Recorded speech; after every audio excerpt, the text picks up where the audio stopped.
Vamos orar mais uma vez, pedindo ao Senhor que fale conosco. Nós precisamos ouvir a voz do Senhor, não a minha voz. Aliás, através da minha voz, ouvir a palavra do Senhor. Pai, nós necessitamos ouvi-lo. E nós te pedimos, ó Deus, tire todas as distrações, tudo aquilo que pode ser um ruído que nos impeça de entender aquilo que o Senhor tem a falar a cada um de nós. Permita, Pai, que através da Tua palavra, tão somente através dela, cada um de nós sejamos encorajados, fortalecidos, renovados, curados, direcionados para aquilo que o Senhor tem para nós. Abençoa-nos, ó Deus, ou melhor, continua a nos abençoar nesta noite, que o Senhor tanto nos abençoe. Em nome de Jesus, amém. Você já notou o quanto pessoas são diferentes? Se você olhar para o seu lado, atrás, à frente, você vai ver uma imensidão de pessoas diferentes, personalidades muito diferentes. Tem aquele tipo de pessoa que é todo programado. Tudo está exatamente programado, cada instante, do acordar ao dormir. Tudo está programado na sua agenda. Tudo está programado no seu dia. E então ele vive de acordo com a sua programação. Também tem aqueles outros que são opostos disso. Não programam nada. Deixa a vida me levar. E aí então vai acontecendo do jeito que der. Tem aqueles que até tentam se programar, mas não consegue executar a programação que foi feita, ou não consegue realizar uma boa programação. Mas tem aqueles que são bem calmos, tranquilos, e na sua programação caminham de acordo com a possibilidade daquilo que vai acontecendo. Tem os outros que são mais desesperados, que diante de qualquer mudança do seu planejamento, do seu plano, da sua expectativa, se sente completamente desestabilizado, travado, alucinado, perdido, perplexo. Enfim, somos tão diferentes. Mas uma coisa acontece na vida de todos nós. Todos nós temos sonhos. Todos nós temos planos e projetos. Organizemos esses projetos e sonhos ou não, façamos essa organização extremamente minuciosa ou não, executemos esse processo de um jeito ou do outro, é fato que todo mundo aqui quer ser feliz. É fato que todo mundo deseja realizar os seus sonhos, os seus projetos pessoais, familiares, na área de emprego, estudo, enfim, em cada uma das áreas que podem existir no nosso viver. Mas será que o mais importante é o jeito que nós executamos os nossos projetos ou planejemos a nossa agenda? Será que a nossa atenção, o nosso foco deve ser no planejamento, na execução? Será que existe um jeito certo ou um jeito errado de tudo isso? A verdade é que nós somos diferentes. E nas nossas diferenças e com as características distintas nossas, existe algo que nos une de uma forma completa. São os planos de Deus para cada um de nós. Não importa o seu jeitão, não importa o seu jeitinho. Não importa a forma com que você normalmente caminha e executa aquilo que você precisa.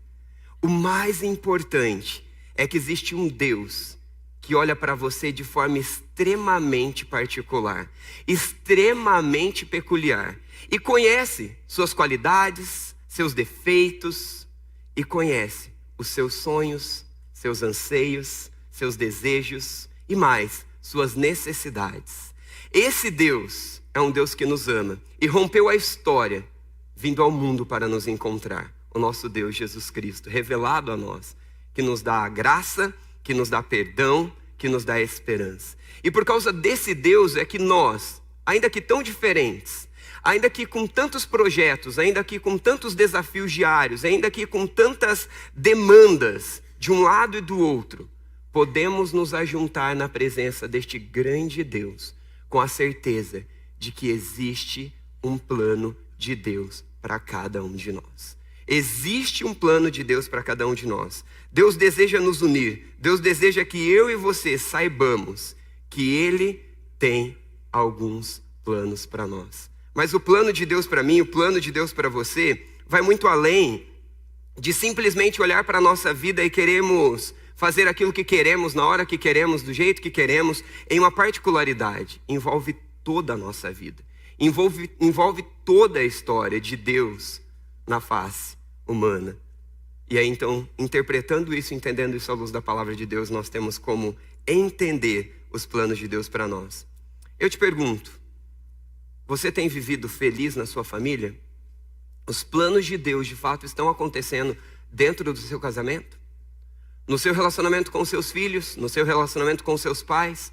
No seu relacionamento com a sua namorada, seu namorado?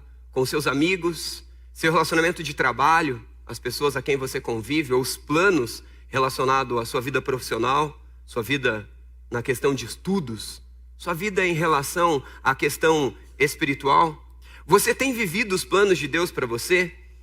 Diante de tantas demandas, diante de tantas expectativas, diante de tantos desafios, diante de tantas frustrações, Deus deseja que eu e você nos encontremos nos planos dele para nós. Porque a única coisa que pode nos completar é a verdade de Deus.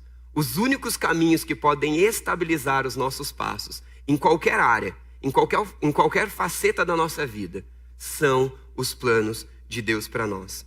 O apóstolo Paulo escreve aos nossos irmãos da região da Galáxia de uma forma muito importante, para instruí-los que eles tomassem o cuidado de não confiar nos próprios esforços, de não confiar no cumprimento da lei para a sua salvação ou para o desenvolvimento da sua salvação.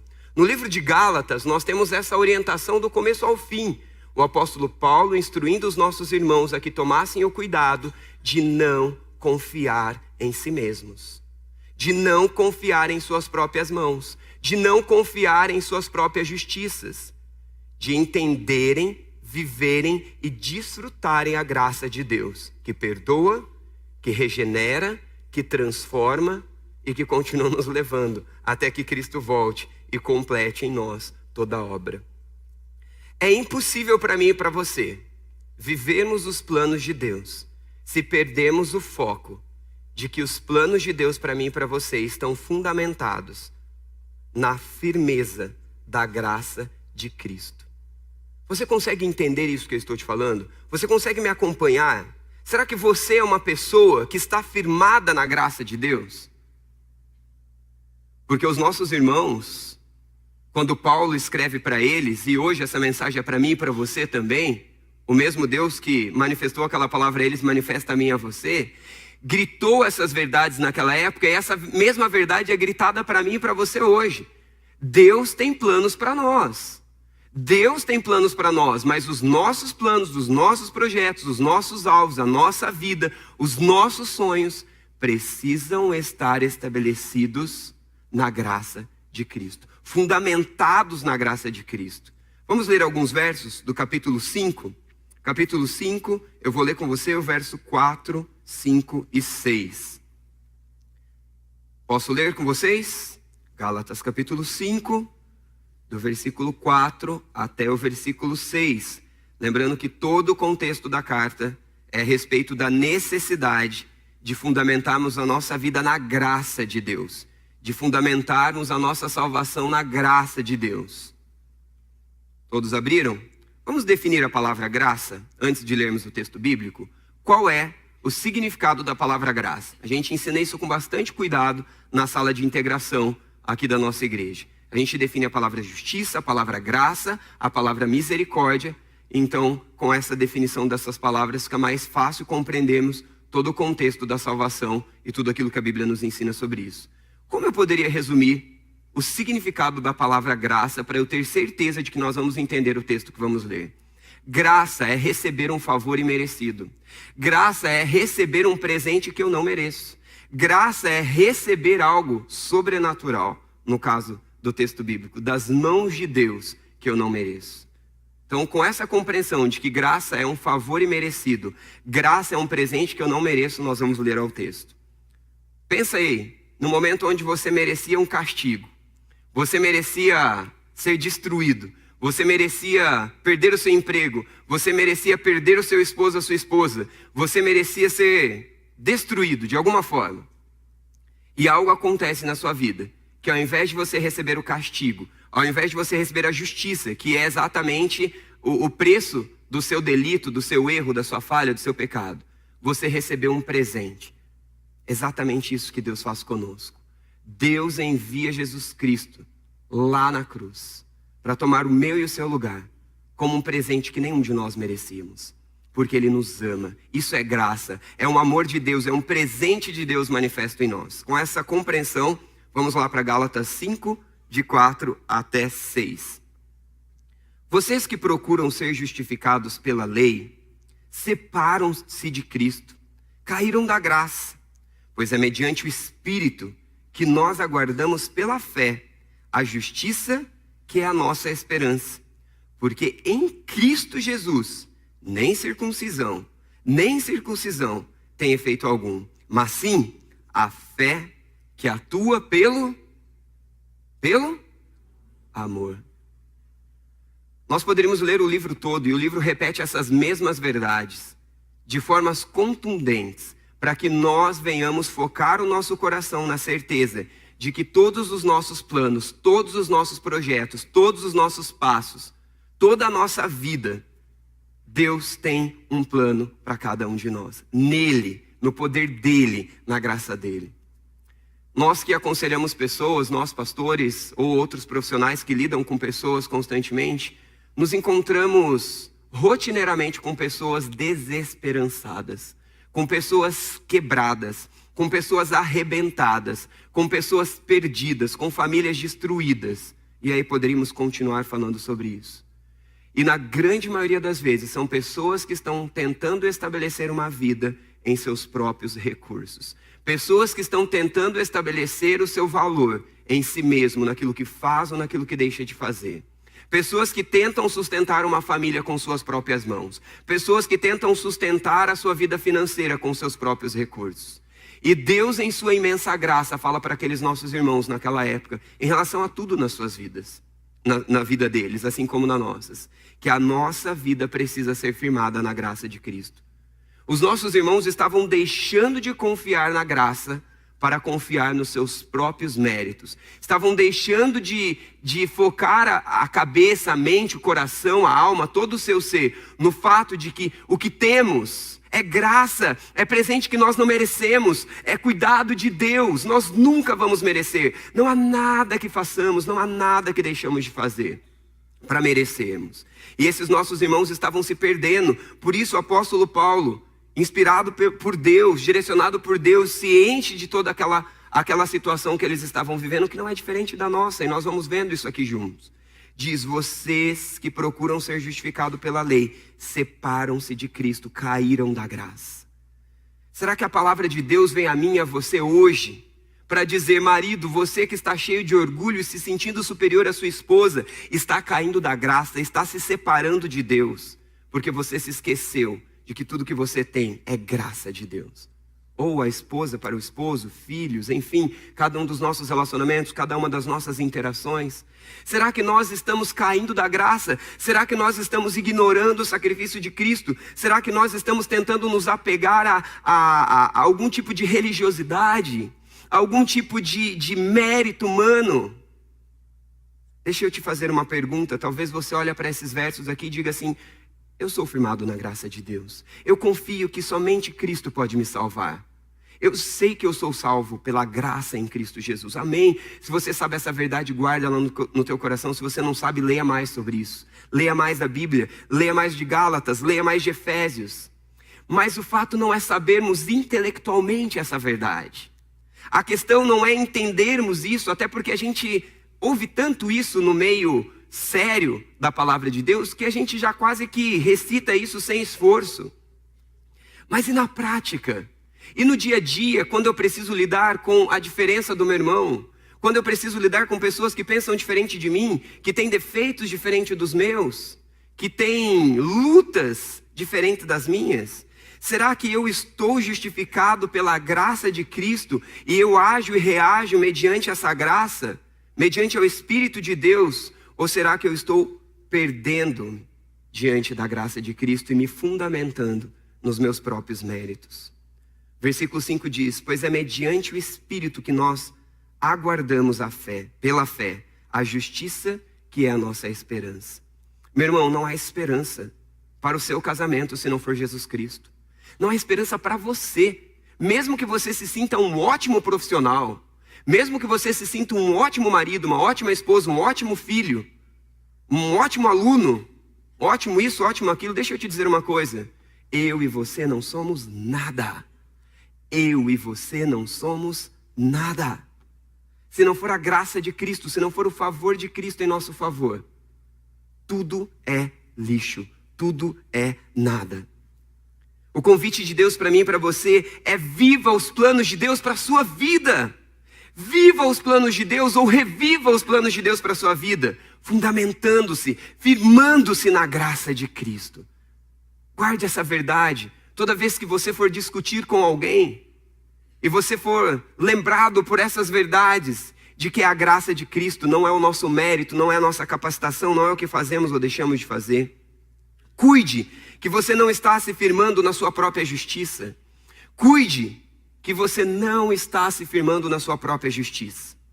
A nossa igreja é uma igreja ímpar, é uma igreja única. Acabei de voltar de férias, estive em algumas igrejas, e como é bom ver a obra de Deus espalhada pela face dessa terra. A gente vai num outro estado e a gente vê o povo de Deus reunido ali, e Deus fazendo grandes coisas. A gente vai para uma grande capital como São Paulo, e a gente vê em um bairro típico ali, a obra de Deus se realizando ali. Mas eu fico maravilhado pelas distintas e claras diferenças de uma igreja para outra. E uma das igrejas que eu cultuei é extremamente distinta da nossa. E no cultuar ali eu pude verificar o quanto eu tento me firmar em mim mesmo. No quanto eu tento me firmar na minha própria forma de ser. Ou na minha autojustiça, no meu próprio jeitão, ou seja o que for. Por quê? Porque a gente se acomoda a um jeito, a um aspecto, a uma formalidade. Por que eu estou dizendo isso? Por que eu estou compartilhando isso com os irmãos? Porque o que estava acontecendo com os nossos irmãos aqui em Gálatas é exatamente isso. As pessoas estão ali, vivem a vida cristã em comum, só que sofrem influências dentro do próprio grupo, de pessoas externas, como estava acontecendo aqui também. E aí nós acabamos sendo dirigidos, ora, pela verdade da palavra de Deus, a graça de Deus que nos sustenta, ou melhor, a graça de Deus que nos traz para Ele, a graça de Deus que nos sustenta nele, a graça de Deus que nos impulsiona dele e que nos leva até o fim dele. E a gente começa a se firmar em nós mesmos. Por que eu disse essa distinção da nossa igreja? É porque de todas as igrejas que eu visito, seja no nosso país ou de um outro país que eu já tive o privilégio de conhecer, ou de pesquisas e conversas com amigos que estão espalhados aí por todo mundo ou por todo o Brasil, eu sempre noto algo distinto nessa igreja, que é muito bom, mas muito perigoso. Sabe o que é? É o quão ético é o padrão moral dessa igreja. Gente, é um negócio interessante. A gente olha para o pessoal aqui, a grande maioria das pessoas e a grande maioria das famílias vivem um exemplo ético anormal.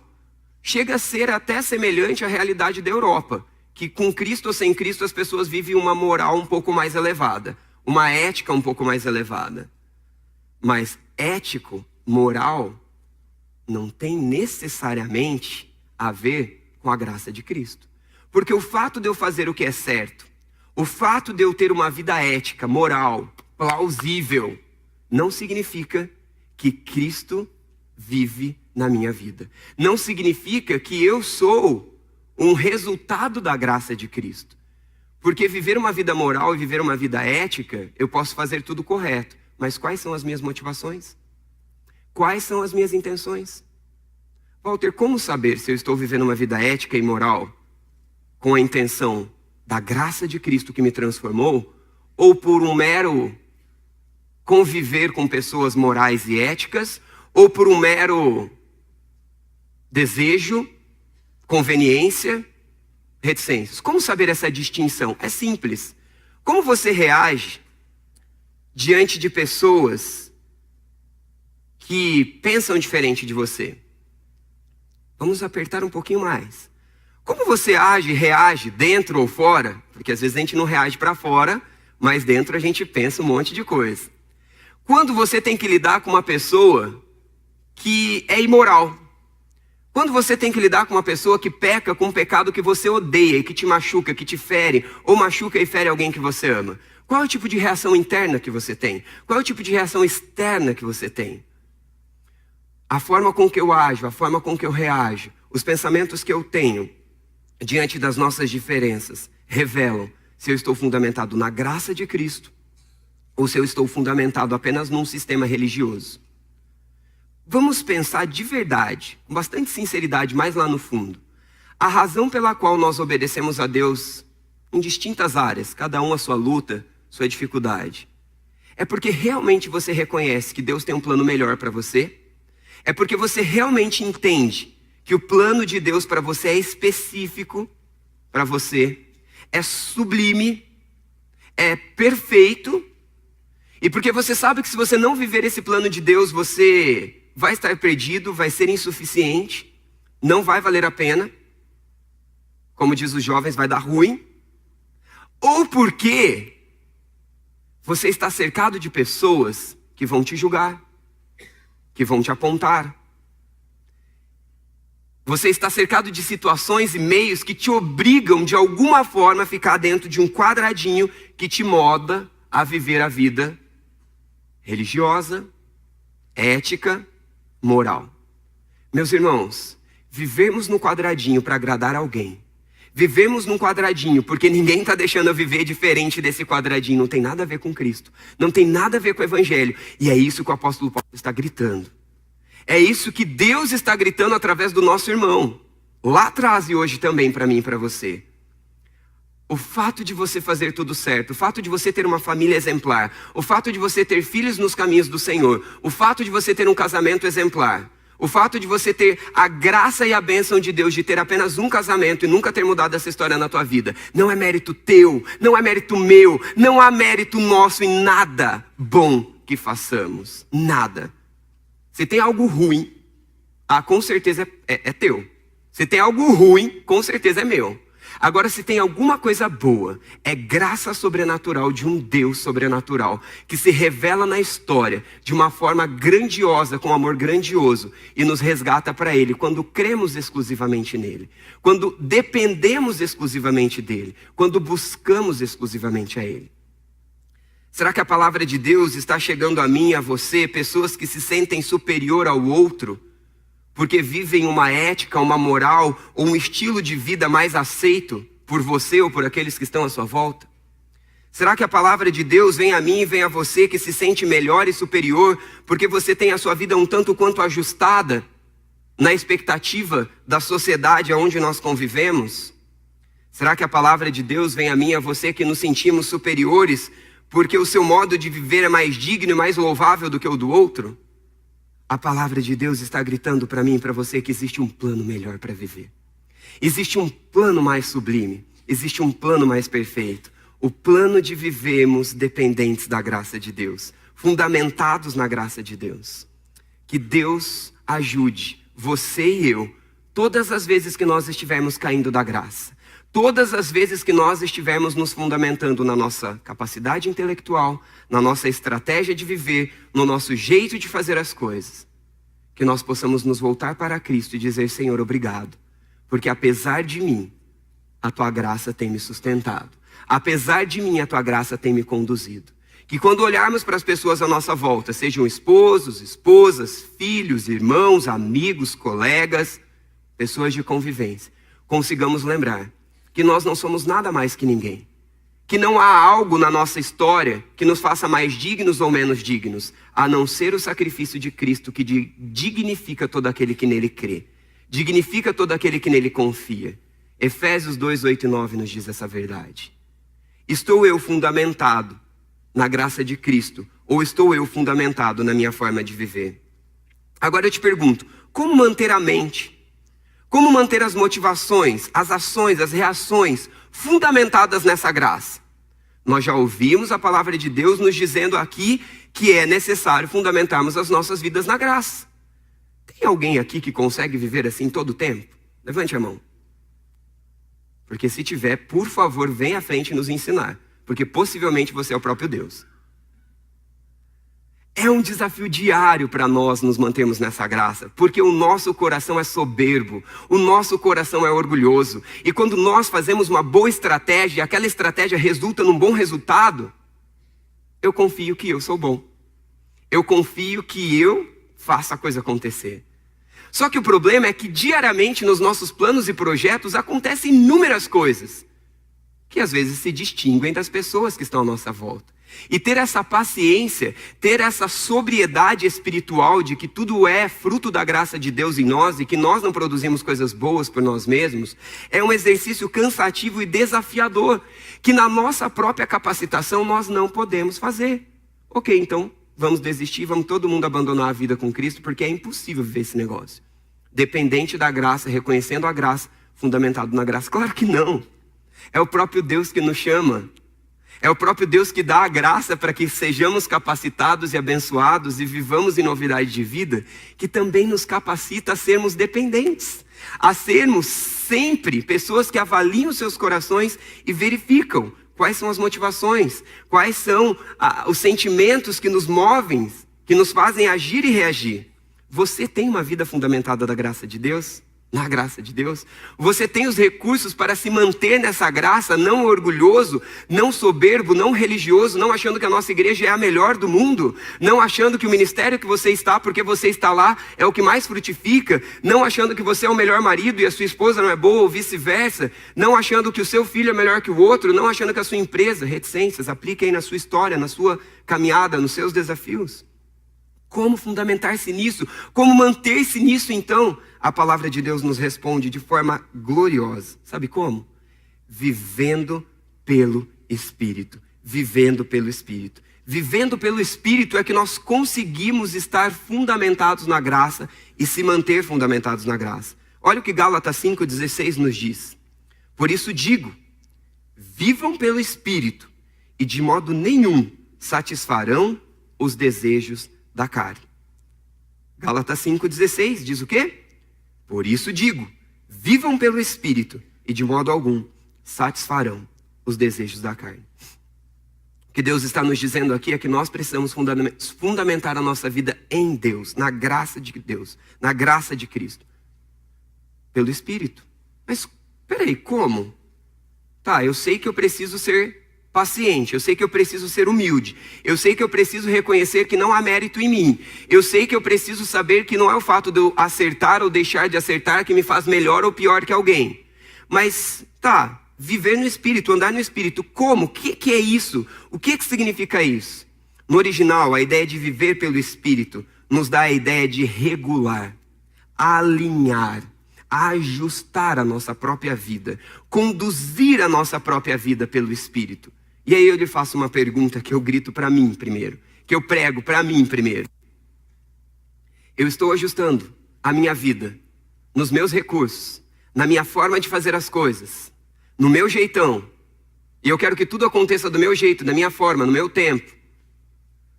Ou eu avalio diariamente, constantemente, a cada instante, em uma dependência contínua de Deus, o meu viver e o meu andar. Quando eu acordo, qual é a primeira coisa que eu faço? Abro os olhos. Levanto da cama. Tem alguns que antes de abrir os olhos já está tateando. Cadê meu celular? Para ver algo. Deixa eu ver se alguém me escreveu, deixa eu ver se alguém me curtiu. Ou deixa eu dar uma olhada nisso e naquilo, deixa eu ver como está fulano, deixa eu ver. Na verdade, a nossa busca, na verdade, o tempo que nós temos gasto com aquilo que nós fazemos ou deixamos de fazer, revela se nós estamos andando pelo Espírito ou pelo Walter. Pelo Espírito ou pelo João, pelo Espírito ou pelo José. Por quem nós estamos andando, com quem nós estamos andando, a minha vida está regulada em uma dependência de Deus ou em uma estratégia divina. Em um poder sobrenatural de Deus. Andar pelo Espírito é estar dependente de Deus, é buscar Deus continuamente, é alinhar todos os meus projetos e as minhas buscas a partir de Deus. Eu ouvi, inspirado por uma pregação recente que o pastor Fábio compartilhou comigo, uma mensagem a respeito de devoção. E eu gostei muito que o pregador, ele usou por diversas vezes a palavra devoção. E a palavra devoto, nessa conjunção que fique devoto, né, é mais forte do que devoção. Porque devoção é usada no meio cristão, reformado.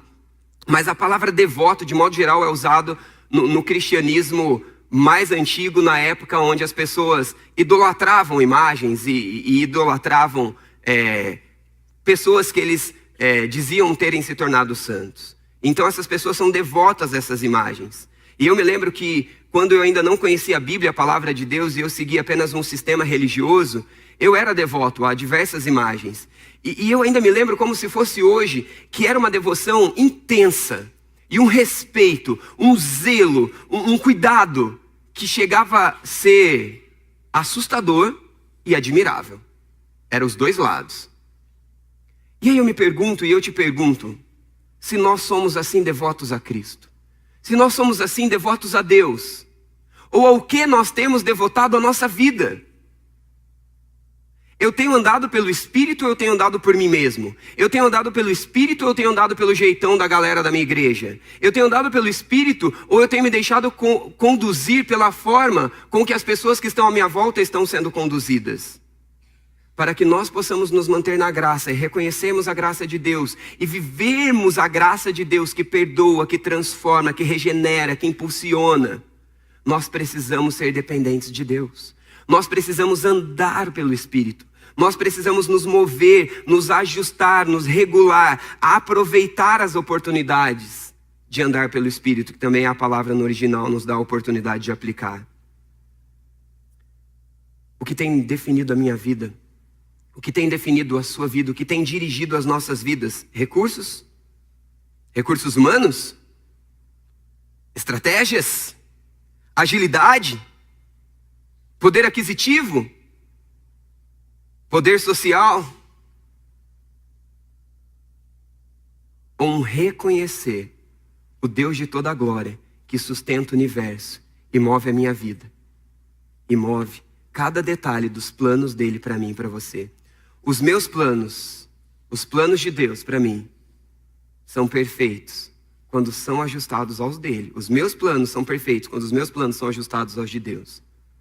Mas quando eu faço o meu plano, quando eu caminho do meu jeito, seja em casa, seja na igreja, nós nos tornaremos um bando de gente egocêntrica, um bando de gente insuportável que se sente perfeito.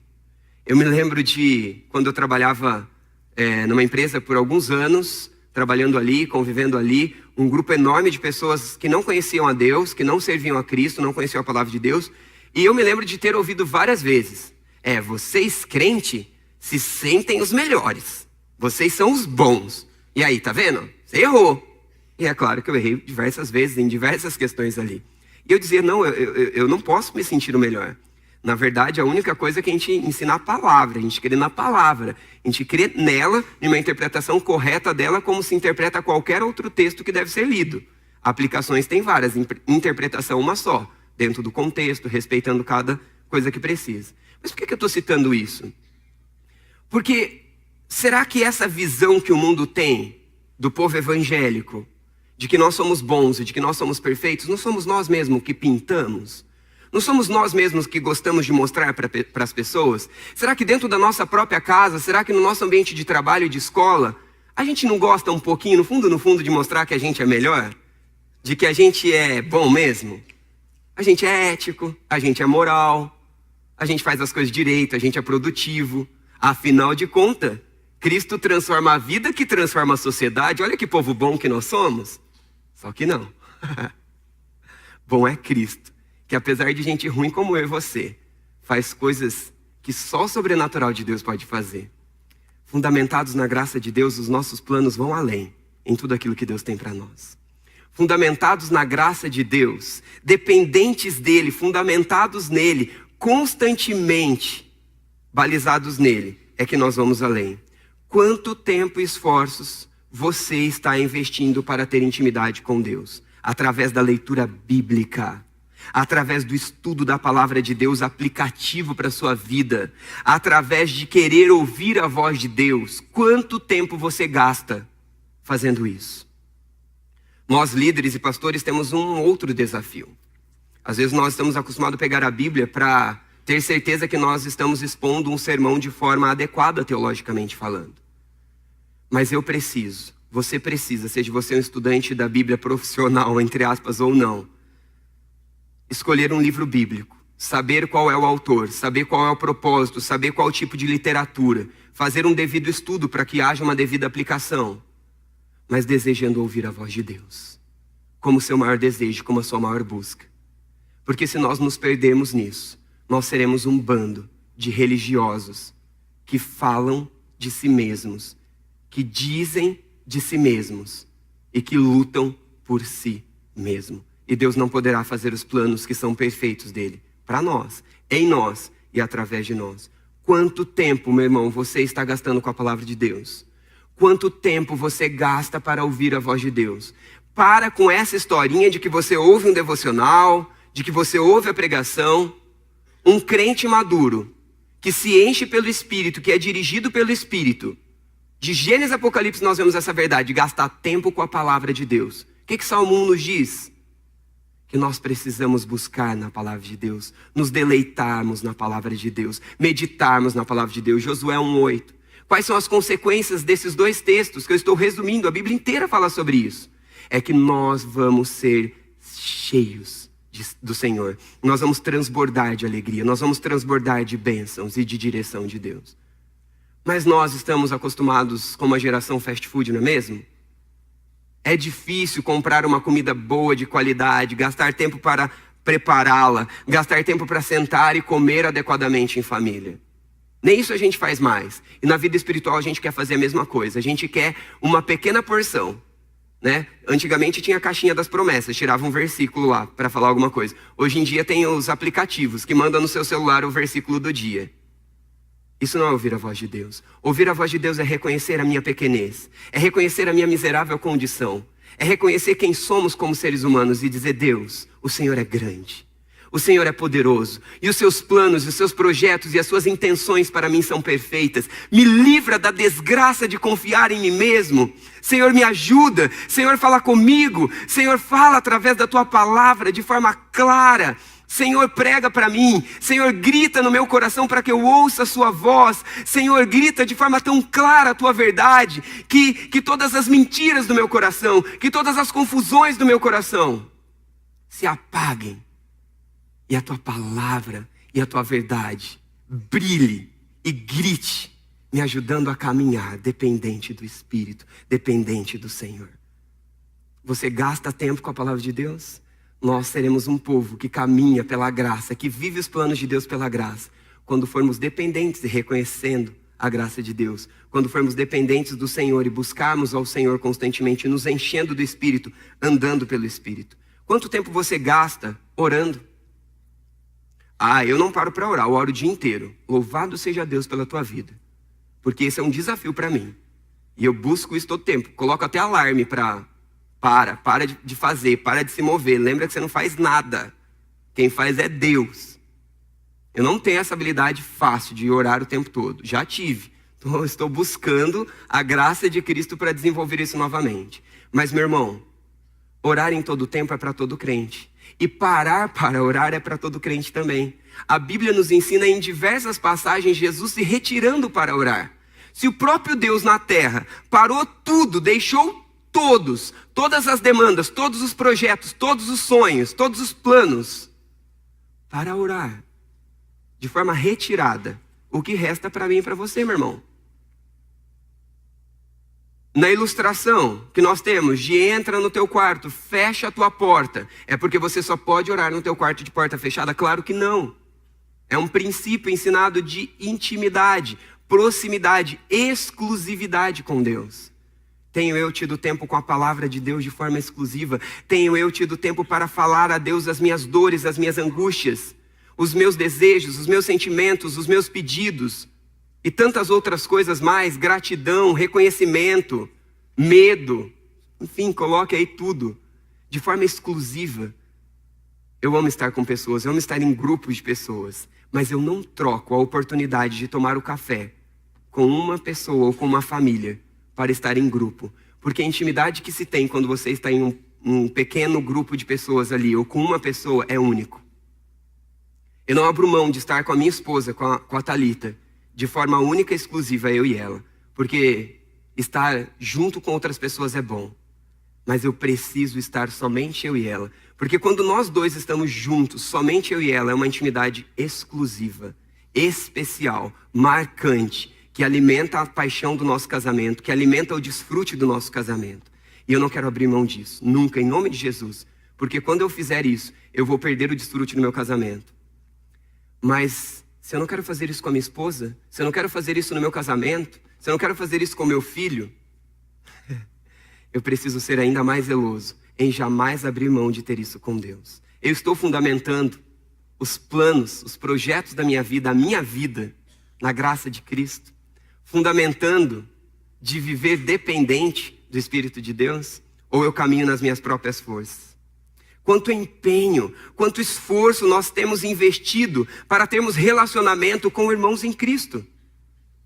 A Bíblia de Gênesis e Apocalipse fala que a comunhão com Deus também é uma comunhão um com o outro. Você tem um parceiro de oração? Você tem alguém a quem você pode confessar os seus pecados e dizer: meu irmão, pega no meu pé.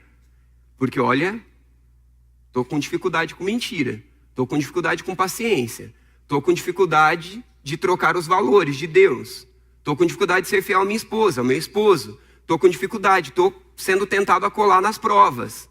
Você tem alguém a quem você confessa? Você tem alguém a quem você pode pedir oração? Porque depender do Espírito, andar no Espírito, é andar segundo a orientação da palavra de Deus.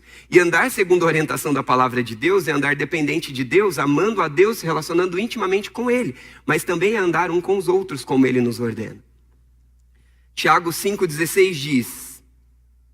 Portanto, o tema ali é oração, o tema principal de Tiago 5, mas o versículo 16 diz: portanto, confesse os seus pecados uns aos outros. Orem uns pelos outros, para serem curados. A oração de um justo é poderosa e eficaz. Que Deus nos enriqueça no andar no Espírito, tendo intimidade com Deus, tendo dependência de Deus, tendo tempo de qualidade com Deus, tendo tempo de qualidade com os nossos irmãos em Cristo. Que ninguém aqui seja pobre, miserável de não ter um parceiro de oração. Que ninguém aqui se encontre pobre, miserável de não ter ninguém a quem você pode confessar os seus pecados. Que ninguém aqui se torne um coração incrédulo, um coração duro, um coração preso em algum pecado. Porque não vive a dinâmica da graça de Cristo de andar pelo Espírito, de intimidade com Deus, intimidade um com os outros. Verifique que o texto de Tiago que eu acabei de ler diz para nós que quando nós orarmos uns pelos outros e confessarmos os nossos pecados uns aos outros, o resultado é que nós seremos curados e libertos. Será que tem gente aqui que não é curado de pecado? Que não consegue abandonar pecado? Que não consegue mudar de vida?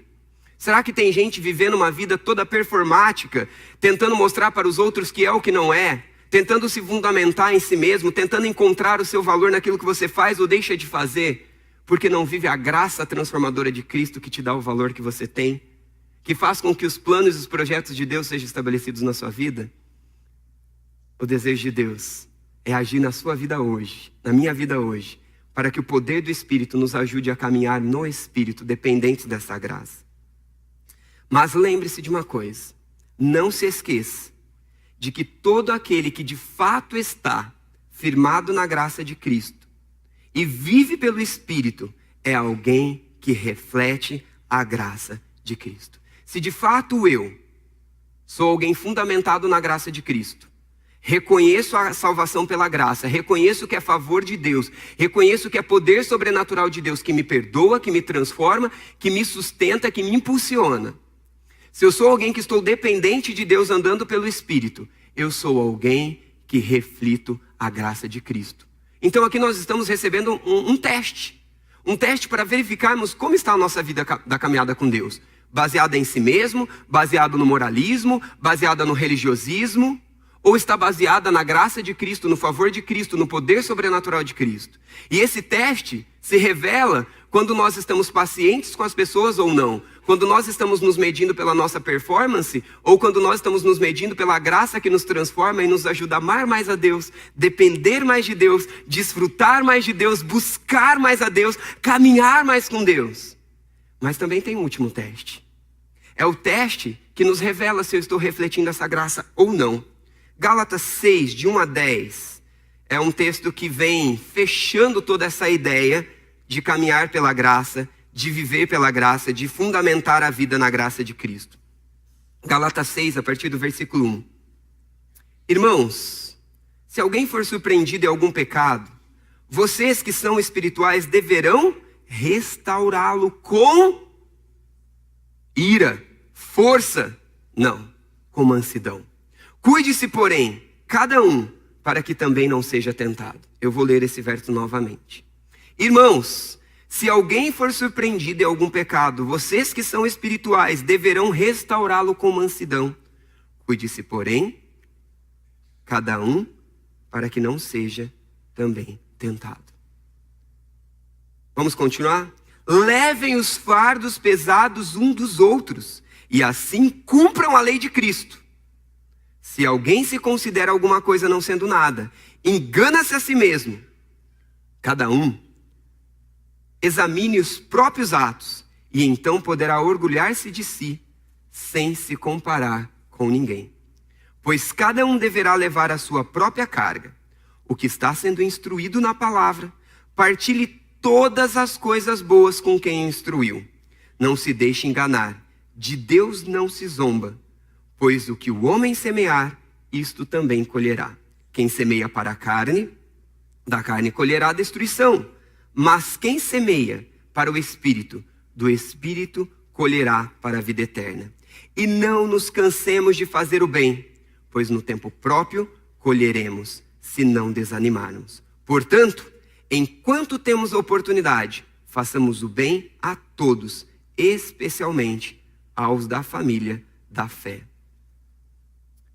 Meus irmãos, viver reconhecendo que a salvação é pela graça, e aquilo que eu faço de bom é pela graça, me faz viver dependente, agradecido, contemplando a Deus, dependendo de Deus. Mas também, a pessoa que reconheceu a graça, a pessoa que é salva por Cristo pela graça, a pessoa que vive essa dependência, ela é o tipo de pessoa que reflete essa graça.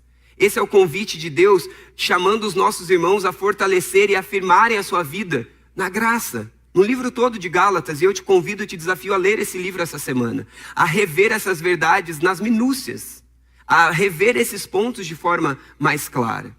Mas o que vai nessa conclusão é a pessoa que vive na graça de Deus, a pessoa que reconhece a graça, a pessoa que não está fundamentada em si mesmo, é a pessoa que reflete essa graça.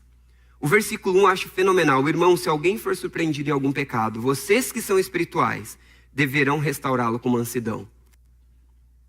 Qual é a primeira atitude humana? Eu não estou dizendo da ação do Espírito na tua vida. Estou dizendo a atitude humana. Quando alguém que você ama, alguém que você tem intimidade, comete algum tipo de pecado que normalmente ela comete sempre. Qual é a tua atitude com ela? Qual é a sua primeira reação com ela? Qual é a sua primeira sensação em relação a ela? Ira? Impaciência? Intolerância? Repulsa? E aí nós podemos continuar uma lista imensa, que é exatamente o contrário do que é restaurar o outro com mansidão. Quando eu reconheço que eu não sou bom, preste atenção no que eu estou te dizendo, porque não é minha palavra, é a palavra de Deus.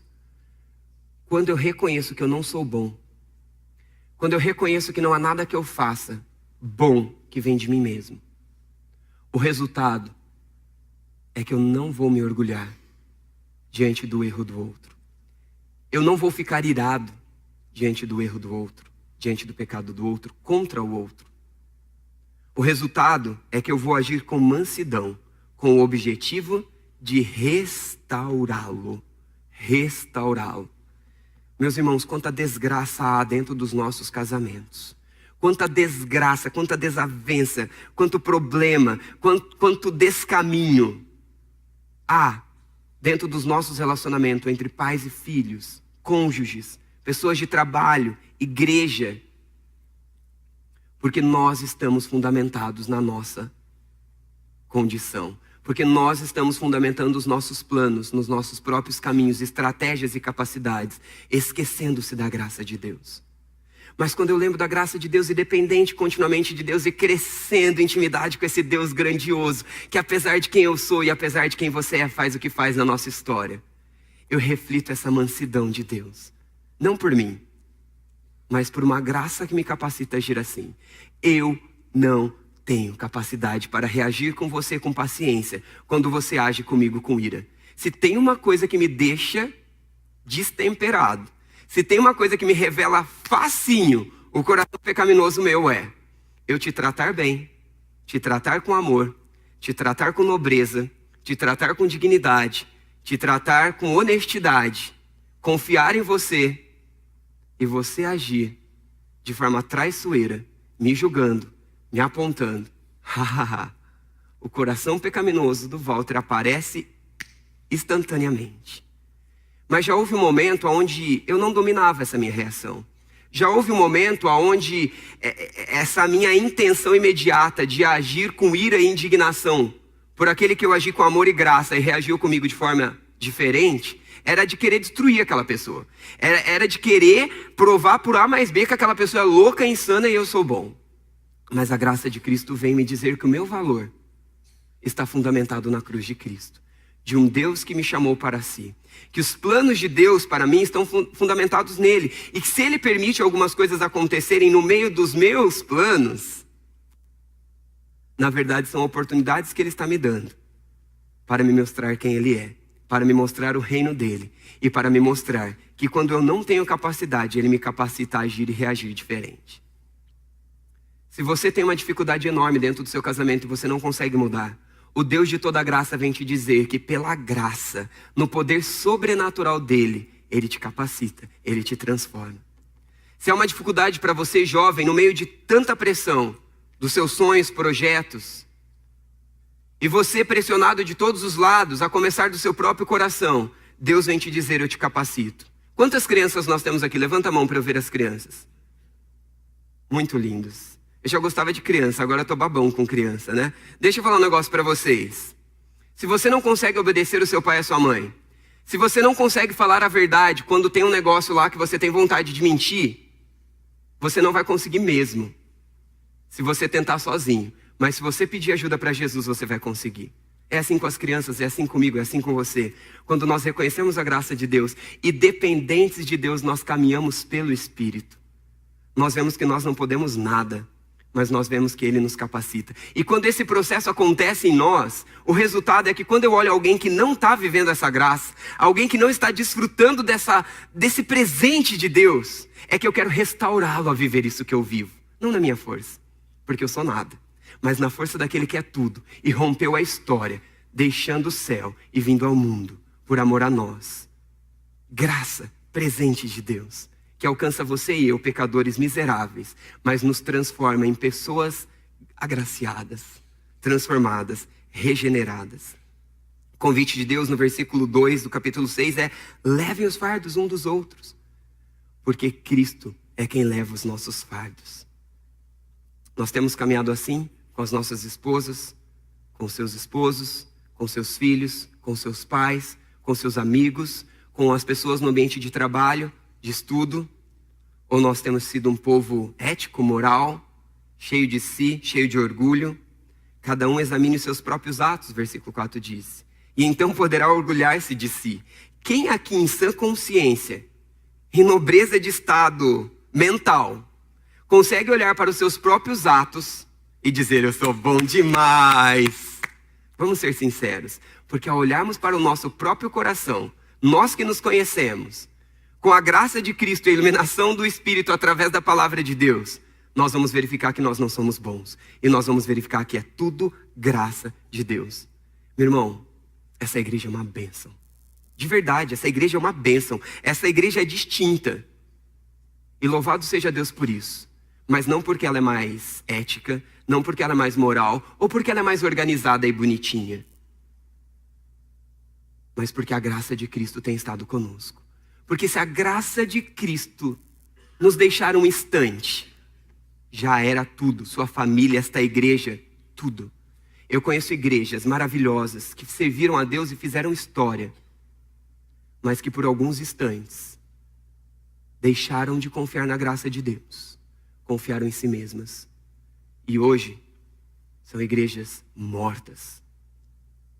Mas se eu e você permanecemos na graça, mas se eu e você permanecemos conscientes de que tudo é Ele, tudo é por Ele, tudo é por causa dEle, e dependentes andarmos no Espírito, e dependente refletirmos essa graça, os planos de Deus vão continuar acontecendo na minha e na sua vida.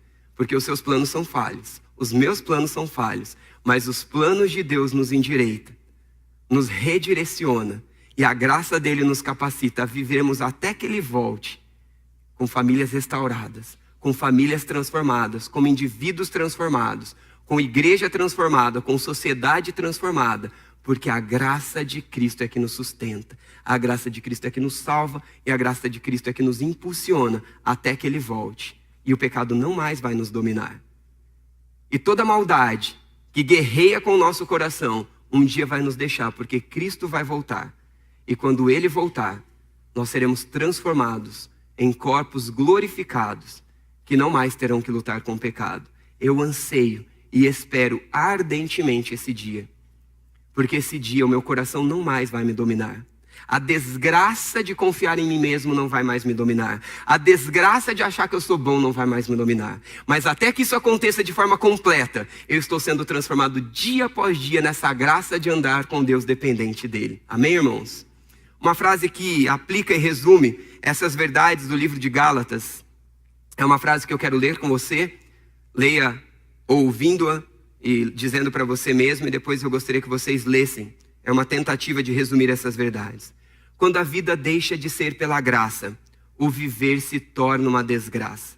Viva na graça os planos de Deus para o seu viver. Vocês podem ler para gravar esta verdade? Vamos lá, 1, 2, 3 e...